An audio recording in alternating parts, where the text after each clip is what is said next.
The Fruit Commission of Washington State, our largest cherry producer, can fund reviews cherry-picking studies on the anti-inflammatory effects of cherries in a petri dish and animal models, but what we need are human studies. For example, if you stuff the human equivalent of up to 1,000 cups of cherries down the throats of rats, it appears to have an anti-inflammatory effect, but we couldn't eat that many, and in fact, if we tried, it could end up badly. This is a case report of a poor guy who ate 500 cherries whole without spitting out the pits, which ended up fatally obstructing his colon.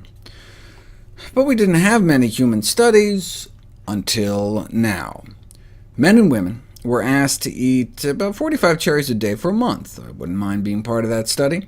25% drop in C-reactive protein levels, as well as an inflammatory protein with an inelegant acronym, regulated on and activation normal T-cell expressed and secreted. That's actually the name. As you can see, even a month after the study ended, there appeared to be residual anti-inflammatory benefit from the cherry fest. Now, these were all healthy people with low levels of inflammation to begin with, but the same was found in a follow-up study on folks with higher levels, a solid 20% drop in C-reactive protein, and a number of other markers for chronic inflammatory diseases.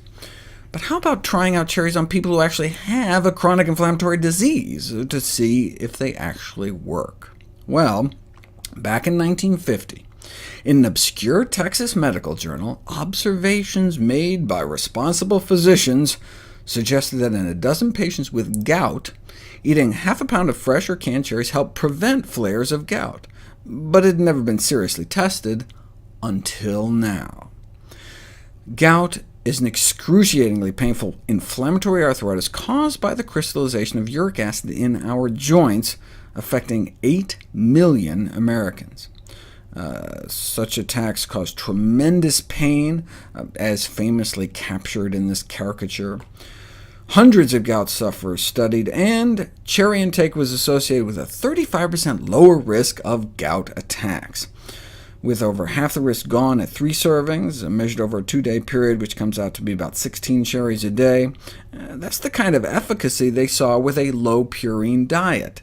Uric acid is a breakdown product of purines. The same research group found that purine intake of animal origin increased the odds for recurrent gout attacks by nearly 5-fold. Heavy alcohol consumption isn't a good idea either. Now, there are some high purine non-animal foods like mushrooms and asparagus, but they found no significant link to plant sources of purines, so they recommended eliminating meat and seafood from the diet. That may decrease risk, and adding cherries on top may decrease risk of gout attacks even further. Same thing with the leading drug. Allopurinol works, but pills and produce appear to work even better. And dietary changes in cherries may be all many patients have, as doctors are hesitant to prescribe uric acid-lowering drugs like allopurinol due to rare but serious side effects, including the most feared of all drug side effects, Stevens-Johnson syndrome, which can detach our skin from our body. I will spare you the photos. In addition to fighting inflammation, cherries may actually help lower uric acid levels as well. Within 5 hours of eating a big bowl of cherries, uric acid levels in the blood significantly drop. At the same time, antioxidant levels in the blood go up as vitamin C levels start to rise. So is it just an antioxidant effect? I mean, would other fruit work just as well? No. They tried grapes, strawberries, and kiwi fruit, and none significantly lowered uric acid levels, supporting a specific anti-gout effect of cherries. There are some new gout drugs out now, costing up to $2,000 per dose, and also carries a risk of toxicity that may be avoided by using non-pharmacological treatments or prevention in the first place.